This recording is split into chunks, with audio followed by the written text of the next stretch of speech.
Shalom, shalom à tous. Aujourd'hui, nous sommes à notre 19e jour de programme. Toujours sur les réalités de la Bible.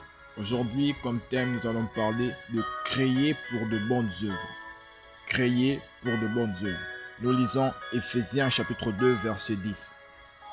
La Bible dit, car nous sommes l'ouvrage personnel de Dieu, son chef-d'œuvre. Donc, recréé en Jésus-Christ, né de nouveau, afin que nous puissions faire des bonnes œuvres que Dieu a prédestinées. Donc prévu d'avance pour nous, empruntant des chemins qu'il a préparés à l'avance, afin que nous marchions en eux, vivant la bonne vie qu'il a prévue et rendue disponible pour nous. Alors, saviez-vous que tout, comme l'iPhone par exemple, est la fabrication ou le produit d'Apple, INC. Donc vous êtes la fabrication ou le produit de Dieu. Tout comme chaque fabricant a sa marque, nous sommes la marque de Dieu. Réfléchissez-y un instant. Vous êtes le produit de Dieu. Il vous a créé. Dieu a son étiquette sur vous. Et il ne pouvait pas faire quelque chose qui n'est pas parfait. Donc ce qui signifie que vous êtes parfait, vous êtes excellent tout le temps. Dieu ne vous a pas créé pour la maladie, pas pour la pauvreté, ou peut-être moins que rien.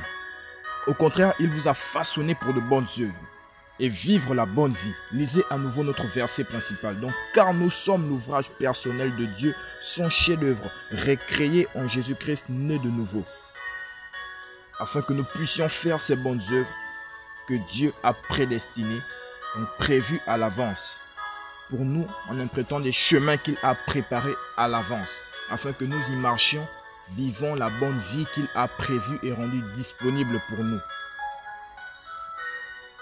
Vous n'êtes pas dans le monde par hasard. Dieu a un plan pour votre vie et c'est votre vie. Soit un flot infini d'œuvres qui lui soient agréables, donc des œuvres de la foi et de justice. C'est à cela que sert votre vie. Vous êtes particulier, conçu pour l'excellence. Vous êtes un succès.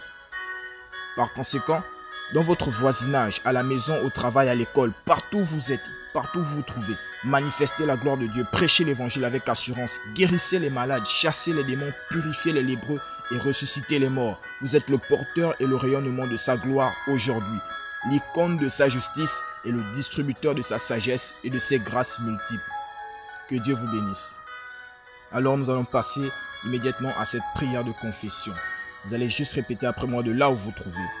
Je marche dans les sentiers préétablis, manifestant la gloire de Dieu. Je suis un succès, ma vie est pour la gloire de Dieu.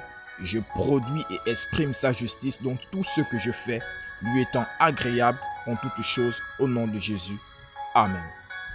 Pour ce qui est de l'étude approfondie, vous pourriez prendre Acte 10, verset 38, Jean 14, verset 12 et Tite, chapitre 2, verset 13 à 14. Pour ce qui est de la lecture de la Bible en un an, vous pourriez prendre 1 Corinthiens 4, Psaume 113 et Psaume 116.